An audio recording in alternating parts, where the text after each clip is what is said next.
Everybody, it's TR. I'm back with my January update.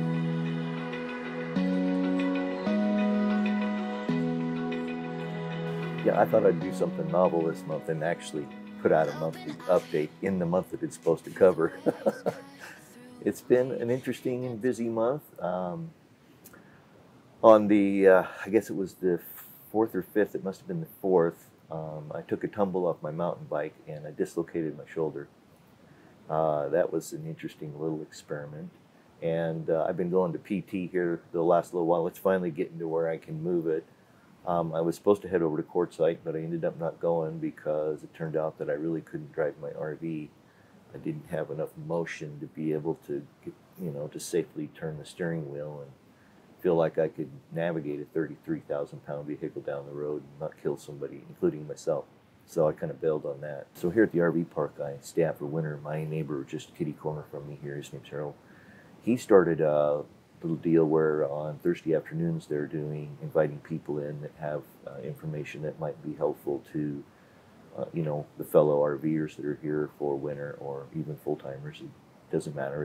It's applicable to anybody with a fifth wheel to a class A, B, C, doesn't matter, in sort of generalized topic.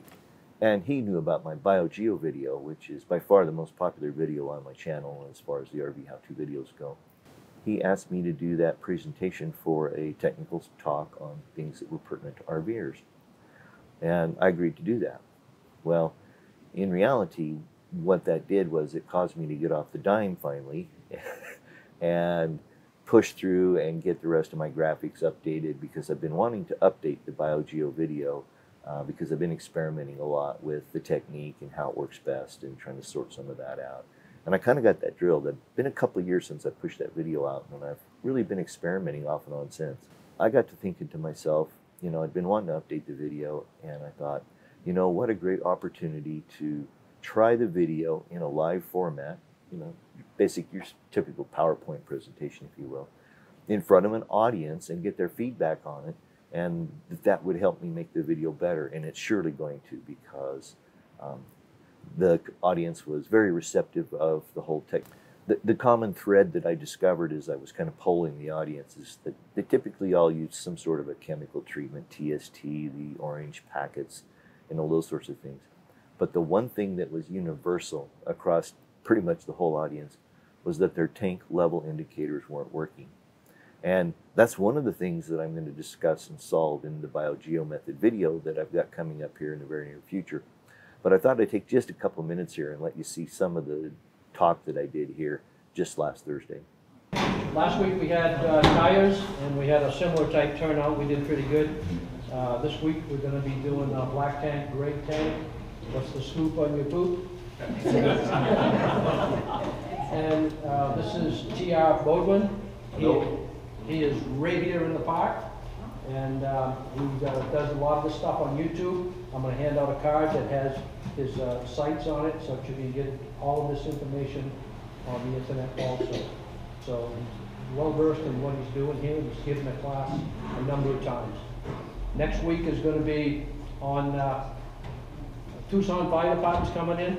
Possible. Okay, so here we are, TR. Thank you. Can everybody hear me okay? Yeah. And so I want to start here with just a little audience survey. How many of you guys use commercial tank treatments like TST, orange packets, anything like that? Okay? Pretty common. I used to use it. Used to. How about enzymatic treatments? Knowingly using an enzymatic treatment, something like a Happy Camper or one of those. Okay, we got a Happy Camper back here. Does it work for you pretty good? Very well. I've heard that. How many of you don't use anything? Okay, just a couple. Or you use something else. Not too many of those. How many of you use tanks never stinking? Liar. We got it. I like taking care of my holding tank. Just hold up your hands. Oh, got a couple. I'll hold my hand up because it's not a big deal. It's gotta be done. It's got to be done. And how many of you Sorry, I need some water. How many of you guys holding tank level indicators don't work or don't work correctly? So I want to say this is not my idea. What I did is I took the time to figure out why it works and how it works best. It started with a constantly stinking black tank.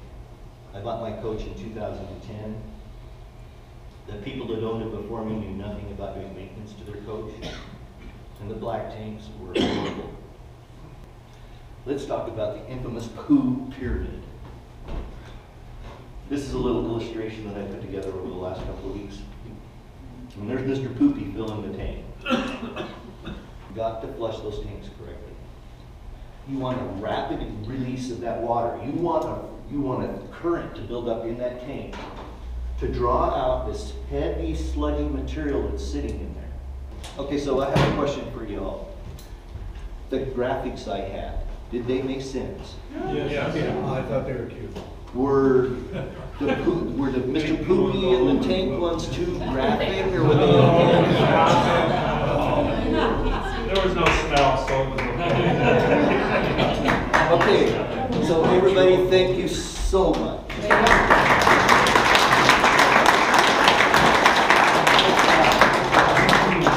So, like I said, you know, having to sit down and prepare for this presentation really got me off the dime and got me working on my graphics and some of the stuff that I wanted to improve on from the first video. And I've got some pretty good graphics and some pretty fun stuff that I've been putting together to try to help explain some of the concepts that I'm trying to teach people onto how to maintain their black tanks and do it efficiently and make it, you know, not a chore and make them so they don't stink. I've also been working a bit on my aunt and uncle's RV that I mentioned in my last update, the year-end video, I guess maybe it was. This little widget right here is a nice little thing to have as a spare. It's a fuse tester where you don't have to take them out. You can do it with a multimeter, but I'm going to use that. And you can see the fuse is good, the light turned on. I've kind of got a lot of the things sorted out that needed to be fixed on it, but there's still a few things that I need to get done on it. I haven't had the windshield fixed yet, and it's cracked. But I've just kind of been waiting on that one to see if somebody gets interested, because that's just a matter of getting them over here to get it put in.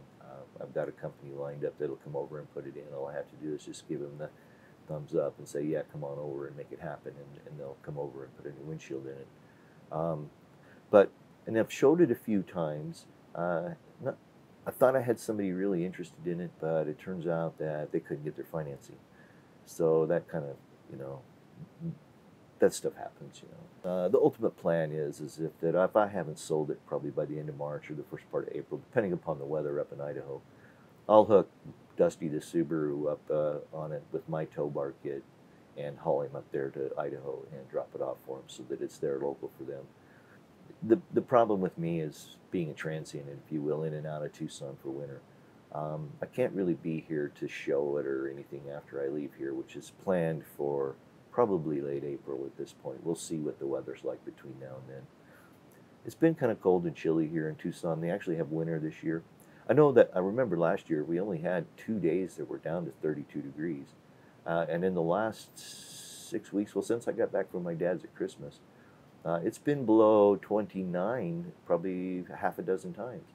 So we got a little winter in Tucson this year. I got spoiled last year, but it's all good. I mean, you still get those 60, 65, 70 degree days off and on.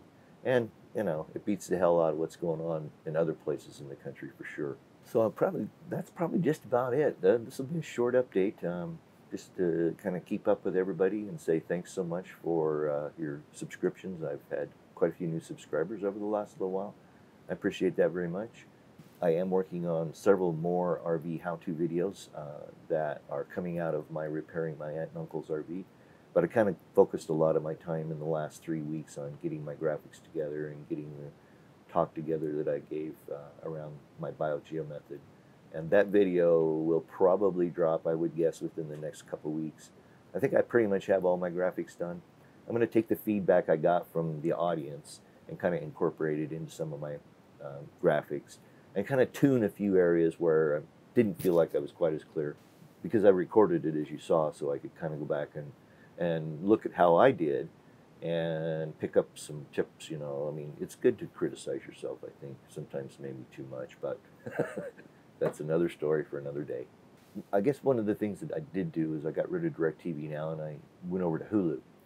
And Hulu's been fun, you know, and it's like $7 a month or something like that. They throw ads at you, which can sometimes be a pain.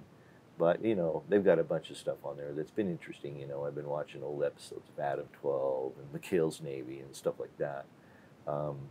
But, you know, I finally just said that's enough and I've got to just close this thing up and quit rambling. But for now, I think it's time to go. Thanks for watching. I do appreciate it. You can follow me on Facebook and Twitter and Instagram. I've got the links in the description below. I always appreciate those thumbs up. Lets me know you like what you're seeing. Questions and comments, love them. Ask questions, you know, bust my chops and comments below nicely. But that'll do it. Until we get together again. Peace. Open eye, feel the waves cut.